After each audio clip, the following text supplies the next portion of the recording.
예수님의 행보는 계속적으로 진행이 되고 있습니다. 그리고 예수님께서 이제 함께할 제자들, 함께 동역하고 함께 하나님의 나라를 확장할 만한 믿음의 동역자들을 찾고 계시는 중이에요. 그 과정 중에 누구를 만나게 되냐면 레위라고 하는, 여기서는 레위라고 표현이 됐는데 마태라고 하는 사람을 만나게 됩니다. 마태는 여호와의 선물이라는 뜻을 가지고 있고 알페오의 아들, 본명은 레위, 가버나움 출신입니다. 그래서 백성으로부터 멸시와 배척을 받은 관원인 중에 세리 출신이죠. 우리나라 일제 강점기 때로 표현하자면 일제 앞잡이,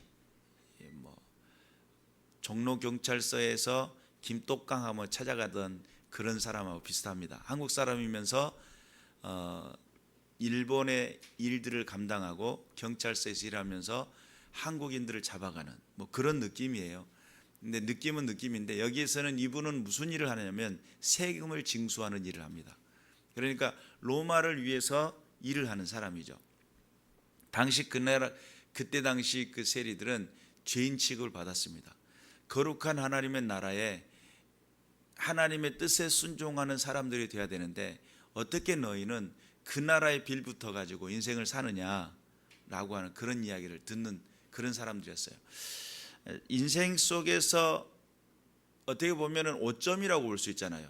내가 삶을 살려고 하는데 알페오의 아들이라는 이름이 등록된 거 보니까 알페오로부터서 시작된 것 같아요.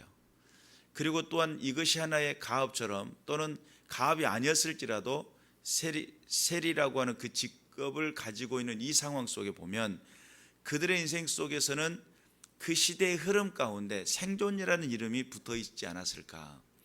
살기 위해서, 살아남기 위해서 세리라는 직업을 가지고는 있었지만 늘 그들의 마음속에는 뭐가 남아 있었을까요? 하나님의 나라, 또 하나님께 사실 일에 대한 기대감은 동일했을 것이다 라고 보는 거예요. 이해가 되시죠? 그리고 예수님은 그 세리 마태 또는 레위라고 하는 그 사람의 그 중심 속에 그러한 고민이 있는 것을 보셨던 것 같아요. 그리고 다가가셔가지고 뭐라고 그래요? 나를 따르라 라는 명령을 하게 됩니다.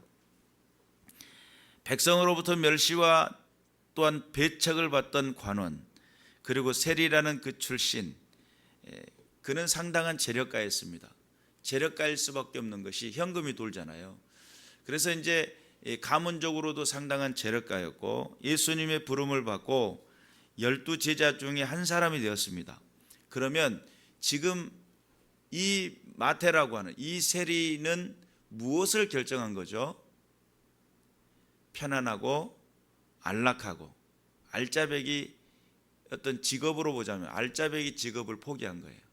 직업을 포기하고 또 무엇을요? 자기 자신의 안락함, 재력가니까 안락함을 포기했어요.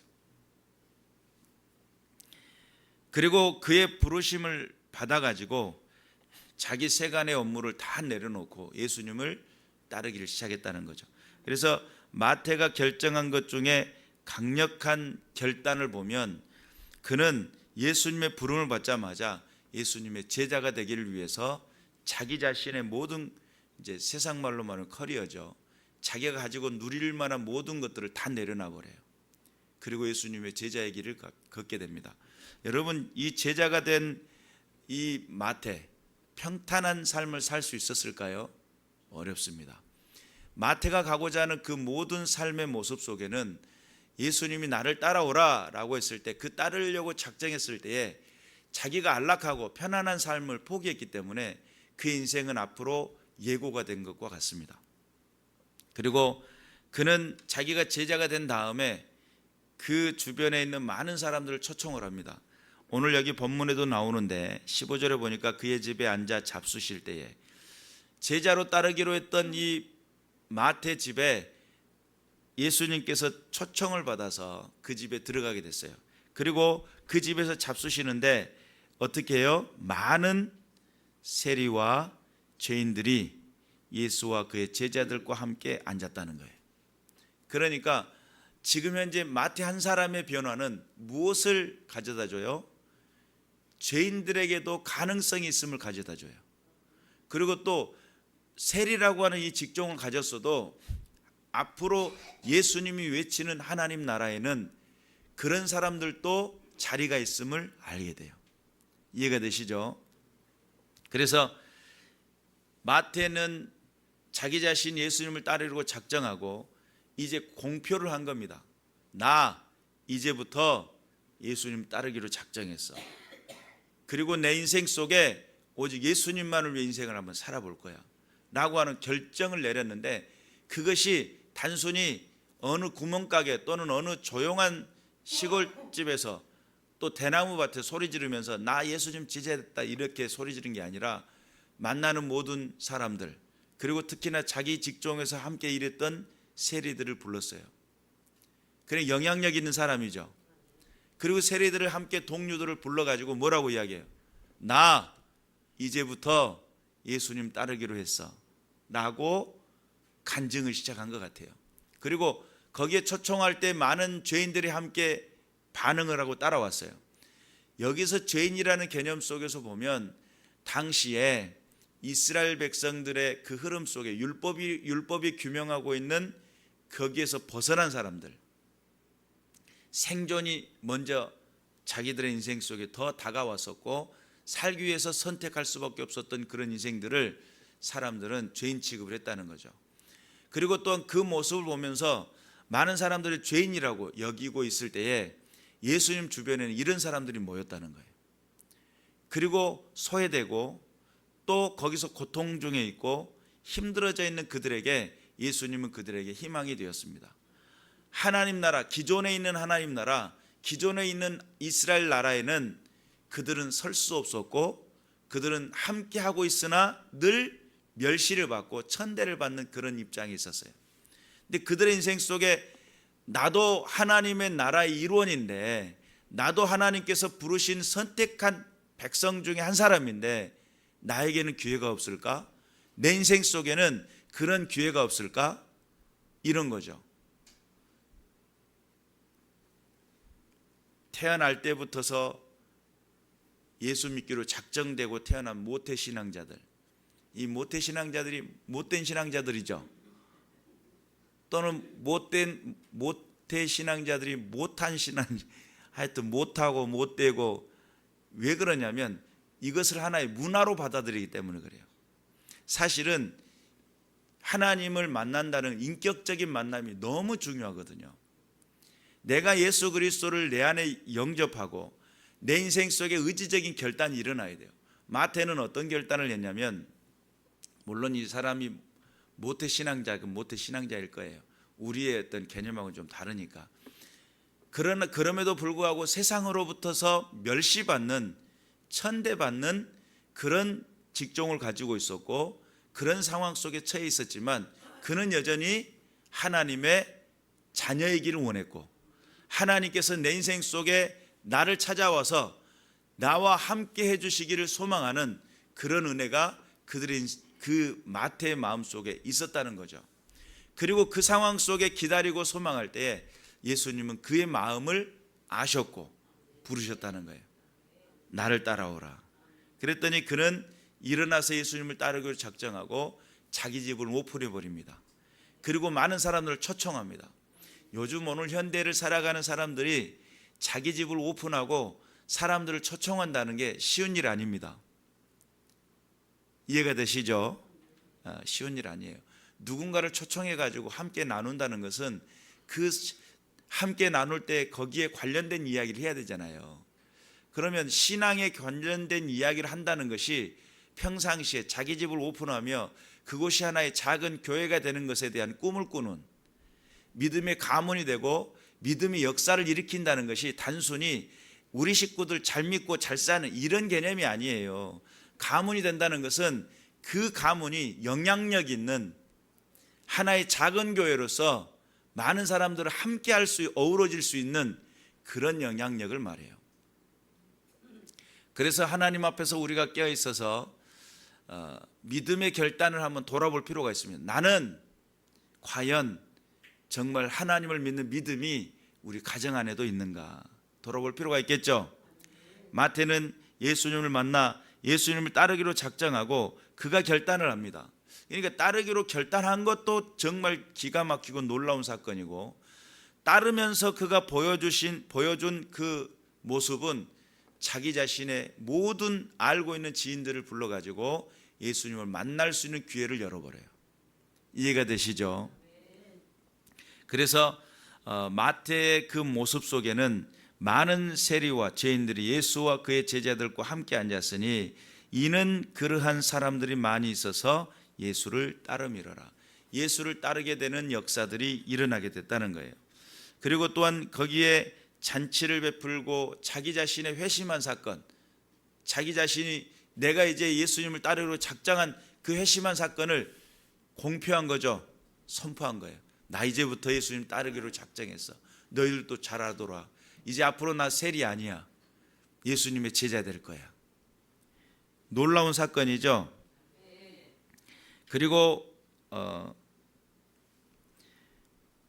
마태는 어떤 사람이냐면 70인의 제자들 기억나신가요? 누가복음에 등장하는 70인의 제자가 함께 모여가지고 전도했어요. 둘씩 짝져가지고 전도를 했어요. 거기에 12제자도 함께 포함이 돼서 열심히 전도를 했어요. 그리고 열심히 전도를 하고 전도하다가 어떤 사건에 의해서 그 70인의 제자가 흩어지게 됩니다. 그런데 여러분, 마태는 흩어지는 그 상황 속에 그는 끝까지 어디에요? 예수님 곁에 남겨져 있어요. 여러분, 동역자라고 하는 개념은 함께 일을 한다는 개념이잖아요. 그런데 이 동역이라고 하는 개념 속에 끝까지 남는 사람이 된다는 것은 다른 문제예요. 동역은 일순간의 동역도 동역이에요. 그리고 한 달을 동역해도 동역은 동역이에요. 그런데 이것이 하나의 파트너가 되어 끝까지 간다는 것은 다른 문제예요. 마태는 성경에 보면 특별하게 이름이 마태가 무슨 한마디라도 했다는 말 보셨어요? 마태가 이르되 뭐 이런 이야기 못 들어봤죠? 마태가 무슨 말을, 그러니까 이 사람이 내성적인 건지 아니면 드러나는 사람이야. 자기 자신이 드러나서 나타나는 사람이 아니에요. 그럼에도 불구하고 마태는 어떤 결정이 있는 사람이냐면 한번 결정한 걸음에서 퇴보하잖아요. 변질이 없다는 거예요. 끝까지 전진하는 거예요. 그러니까 상황에 따라 변하고 조건에 따라 변하고 어떤 문제에 따라 변하고 어떤 갈등에 의해서 변하고 어떤 목표에 의해서 변하고 이렇게 변하는 사람들이 많은 이 세대 속에서 마태의 모습은 정말 놀라울 정도로 한결같습니다. 그런다고 해서 다른 제자들 베드로처럼 나와가지고 당신 예수 맞습니까? 따지거나 사랑하시는 제자 막 이러면서 등장하거나 절대 그런 모습이 전혀 아니에요. 있는 듯 없는 듯. 그런데 그는 항상 그림자와 같이 예수님의 행적을 지켜봤어요. 그리고 그 지켜보는 과정 중에 그가 나중에 마가 다락방 오순절날 성령의 강림을 보게 되죠. 거기에서 500여 형제가 예수님 승천하는 모습을 보게 되고 끝까지 거기서 남겨져서 마가의 다락방에 성령의 강림을 경험한 사람들 중에 마태도 거기에 포함이 됐어요. 120명만 남았어요. 대략 380명은 다 집으로 돌아갔는데 견디고 버틸 줄 아는 사람, 그리고 자기 자신이 어디에 있어야 되는지 아는 사람, 무엇을 위해 쓰임 받아야 될지 아는 사람. 오늘날 교회들 가운데 수없는 많은 성도들이 있지만 자기 자신의 포지션을 모르는 사람도 있고 자기가 무엇을 위해 살아야 되는지도 모르는 사람도 있고 내가 믿고 있는데 무엇을 믿는지도 모르는 사람들이 있어요. 문제 심각하죠. 그러니 그런 상황 속에 마태는 정말 본보기가 되고 있어요. 그리고 성령 강림에서 강력한 성령의 임재를 경험합니다. 그리고 마태는 그는 아마 손을 들고 하나님 앞에 믿음의 헌신을 했을 거예요. 성경에는 나오진 않지만, 그리고 그 믿음의 헌신이 하나님 앞에 인생을 살겠다고 결정을 내는 그 걸음이 나중에 계속 믿음의 걸음, 유대와 더불어 그 주변 일대를 돌면서 순회 전도를 하는 순회 전도자가 됩니다. 앞에 계신 순회님 말고 순회 전도자가 됩니다. 유대를 거쳐서 그 주변 일대 인근을 돌아다니면서 전도자가 된다는 거예요. 그리고 구약 성경에 익숙한 유대인들을 향해서 그가 쓴 것이 마태복음이죠. 이게 마태복음의 1장 1절에 뭐라고 그래요? 아브라함과 다윗의 자손 예수 그리스도의 계보라, 세계라, 이렇게 기록이 돼 있어요. 그러면 마태는 무엇을 볼 줄 알았냐면 구약 성경의 그 모든 맥락을 한 쾌에 꿰뚫었어요. 아브라함부터 시작을 했어요. 그 다음에 다윗을 통해서 그리스도가 나올 것에 대한 예언을 그대로 묵상을 했어요. 그런데 성경에는 이제 마태가 어떤 관점에서 그렇게 했을까라고 했을 때 여러 가지 많은 예언서를 통해 가지고 되어져 있는 말씀들 중에도 있지만 거기에 맥락의 그 흐름 속에는 공의라고 하는 아브라함을 통해서 그 후대에게 후손들에게 가르치고 남겨져야 될 공의라는 개념이 아브라함부터 시작을 해서 다윗 때에 등장을 하게 되고 그것을 완벽하게 이루신 분이 예수 그리스도였어요. 그러니까 그 맥락을 이제 마태가 정확히 보고 기록했는지는 모르겠지만 그것을 통해 가지고 유대인들을 향해서 예수는 왕이시다라는 개념을 기록했다는 거예요. 그러니 마태는 예수님의 그림자와 같이 예수님 주변에 늘 따라다니고 그는 아마 기록자지 않았을까. 여러분 같이 이렇게 신앙생활 하는 분들 보면 막 열심히 기록하시는 분들 있잖아요. 근데 열심히 기록했는데 그 기록이 나중에 뭘 기록했는지 모르고 그냥 버려질 수도 있지만 어떤 분은 이 기록이 남겨져 가지고 추려져서 책이 됐다는 거예요. 근데 그 책을 만드시는 분이 누구예요? 마태라는 거예요. 예수님의 행적을 따라다니며 예수님께서 하셨던 그 말씀들을 기록하시고 산상수훈이라고 하는 다른 성경에도 잠시 언급되는 것들이지만 마태는 그것을 아주 상세하게 기록을 합니다. 팔복이 무엇이며 또 예수님께서 무엇을 원하시는지 3장에 걸쳐 가지고 아주 상세하게 이게 산상수훈이 마태복음을 통해서 더 깊이 있게 우리에게 다가오는 거예요. 예수님의 말씀, 예수님의 설교 이런 부분들을 더 정립을 잘 해놓았다는 거죠. 그러니까 그건 단순히 기억력이 좋아서 하는 것이 아니라 그는 아마 기록자지 않았을까. 필기를 열심히 하신 분 같아요. 그리고 그것을 계속 암기하기 위해서 예수님의 그 주옥과 같은 말씀들이 잊혀지지 않기 위해서 그는 반복적인 무언가를 수행하지 않았을까 그런 생각을 해봅니다. 또 성령께서 그와 더불어 함께 하셨기 때문에 아마 그때그때마다 생각나게 해주시는 은혜를 받았을 거라는 생각이 듭니다. 그리고 또한 그는 마지막으로 순교의 자리에 가게 됩니다. 전승에 따르면 마태는 유대를 순회하면서 전도하다가 동방으로 갔으며 로마 순교록에 그가 에티오피아에서 순교했다고 기록되어 있어요. 이 전승이죠. 또 다른 전승이 있는데 페르시아 지역에서 순교를 했다. 뭐 이런 이야기도 있어요. 순교가 정확하게 어디에서 이루어졌는지는 의견이 분분하지만 나중에 그 마태의 유해를 에티오피아에서 페스툼으로 10세기 때 이탈리아의 살레르노로 옮겨졌다는 거죠.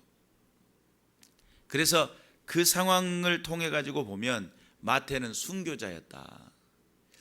그러니 여러분 우리가 신앙을 하면서 변질되는 사람이 많거든요.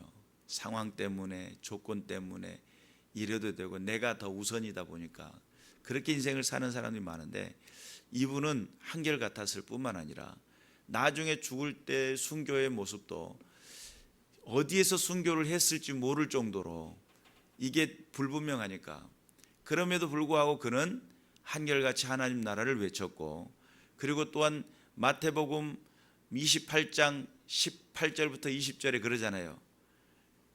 세상 땅끝까지 복음을 전하라고 아버지와 아들과 성령의 이름으로 세례를 주고 내가 분부한 모든 것을 가르쳐 지키게 하라고 그리고 그 순교의 명령을 누가 받았어요? 자기 자신이 받았어요. 우리 주님이 나와 함께 하신다는 믿음을 가지고 그런 믿음의 행보를 했다는 거예요. 믿으시기를 주님의 이름으로 축원합니다. 그래서 예수님께서 그래요, 나를 따르라 라고 말씀하시니까 마태는 자기 자신을 드러내지 않고 따릅니다. 또 나를 따르라 명령하니까 자신의 믿음은 변질되지 않고 따랐습니다. 또 나를 따르라 그러니까 자신을 온전히 하나님 앞에 드리기까지, 순교의 자리에 온전히 드려지기까지 아끼지 않고 따랐던 사람이 마태예요. 그래서 세리였고 정말 많은 사람들이 손가락질하고 그런 상황 속에, 그 시대 속에 로마의 속국 아래 생존이라는 상황 속에 그는 선택이 강요된 인생을 살았지만, 너는 그걸 해야 먹고 살 수 있어라고 하는 그런 선택이 강요되는, 생업이 강요되는 시대를 살았지만 그의 중심 속에는 하나님 나라에 대한 애절함이 있었고 하나님의 복음에 대한 깊은 마음속에 묵상이 있었으며, 나에게도 인생 속에 기회가 주어진다면 내가 주를 위해 헌신해야지 라고 하는 믿음의 결단이 있었었고, 그의 삶에 준비된 웅크리는 삶을 살고 있었을 때에 주의 부르심이 등장을 하게 되죠. 마태에게 등장해서 예수님은 나를 따르라 명령하니까 그 부르심 앞에, 그 웅크리고 있었던, 정말 하나님 나라를 위해 하나님의 뜻을 위해 웅크리고 있었던 그 마태는 예수님의 음성을 듣고 예수님의 그 행보를 보며 내가 주를 위해, 내가 하나님 나라를 위해, 주께서 원하신 그 뜻을 위해 쓰임을 받아야지 결단을 했다는 거예요. 저와 여러분의 인생 속에 나를 따르라 명령하신 주의 음성이 들려지시길 바랍니다. 그리고 내가 예수 믿기로 작정했다면 한 번쯤 고민해 볼 필요가 있어요. 과연 나는 어떤 자리로 부름을 받았는지, 과연 나는 무엇을 위해 살아가야 하는지, 내가 믿는 것이 도대체 어떤 것인지, 이 땅에 잘 먹고 잘 살기 위해서 그런 모습 속에 기도자로 앉아 있는지, 아니면 하나님 나라와 그 뜻을 위해, 먼저 그의 나라와 그 의를 위해 내가 어떤 삶을 살아야 되는지, 그런 고민들이 필요한데, 나 잘 먹고 내 가정 잘 되고 내 식구들, 내 자녀들 잘 돼가지고 좋은 배필 만나고 이런 정도 수준은 세상에서도 기도해요. 모든 사람들이 그 정도는 다 한단 말이에요. 왜요? 나는 잘 돼야 되니까 그 정도는 다 한단 말이에요. 그러나 예수님께서 그래요. 먹을 거 마실 거 그거 기도하지 말고, 너의 앞길 무엇을 위해서 그런 거 기도하지 말고, 하나님 나라를 위해 내가 어떻게 쓰임을 받을까, 주께서 원하시는 믿음의 자리에 나는 어떻게 부름을 받을까, 이것에 대해서 고민하라고, 이것을 위해서 기도하라고 우리 주님 우리에게 말씀하셨잖아요. 그러면 여러분의 인생 속에 지금 여러 가지 많은 생존을 위한, 생업을 위한 많은 갈림길이 있을 겁니다. 그 갈림길 속에 여러분의 선택은 어떤 선택이 되시겠습니까? 나를 따르라 라고 하는 그 명령이 들려주셔서 변질이 없는, 오직 주를 향한 믿음의 헌신과 공표가 되어지는, 내가 주님을 믿기로 작정했다고, 나와 함께 하시는 은혜를 향하여 복음을 전하는 인생을 살겠노라고, 그런 믿음의 결단들이 있으시기를 주님의 이름으로 축원합니다. 그래서 인생에는 여러 가지 많은 선택의 갈림길이 있죠. 모든 순간들이 그래요. 이번에 이제 우리 여름 캠프에 가가지고 보물찾기를 했어요. 보물찾기를 하는데 거기에 이제 보물 가운데 1등, 2등, 3등, 4등, 5등이 정해져 있어요. 6등까지 정해져. 그래서 등수가 정해져 있어요. 그런데 거기 등수에 보면 이제 자기가 보물찾기를 해가지고 찾은 것만큼 선물을 받는 거거든요. 근데 6등 했는데 내가 안 받을 수 있잖아요. 그러면 나는 못 받는 거예요? 아니죠. 뭐가 남았어요? 1등부터 5등이 남았어요. 5등 그러면 뭐가 남았어요? 1등부터 4등이 남았어요. 내가 못 받았더라도. 내가 원하는 자리가 지금 이것을 내가 선택되지 못했다고 하더라도 뭐가 남아있다고 생각을 해야 돼요? 하나님께서 원하시는 자리가 남았다고 생각을 해야 돼요. 그러니까 1등까지 갔는데 못 받으면 뭐가 남았어요? 대상이 남은 거죠. 대상 이렇게 남을 수 있어요. 우리가 무언가를 결정하고 인생을 선택하며 나갈 때에 하나님께서 나의 인생의 걸음이 되시고 내 인생 속에 범사의 그를 인정하면 내 길을 지도하시는 하나님의 은혜를 믿으시길 바라고, 낙심하지 마시고 좌절하지 마시고 하나님을 믿는 믿음 안에 나를 따르라 명령하신 그 명령 앞에 순종할 줄 아는, 주의 그 부르심 앞에 응답할 줄 아는, 하나님의 도우심 앞에 내가 당당하게 변질되지 않고 끝까지 살아남아 하나님의 복음을 증거해야지 라고 하는 믿음의 결단들이 있으시길 바라고, 인생 속에 오직 살아계신 하나님만을 높이며 자랑하는 저와 여러분 되었으면 좋겠습니다. 기도하겠습니다.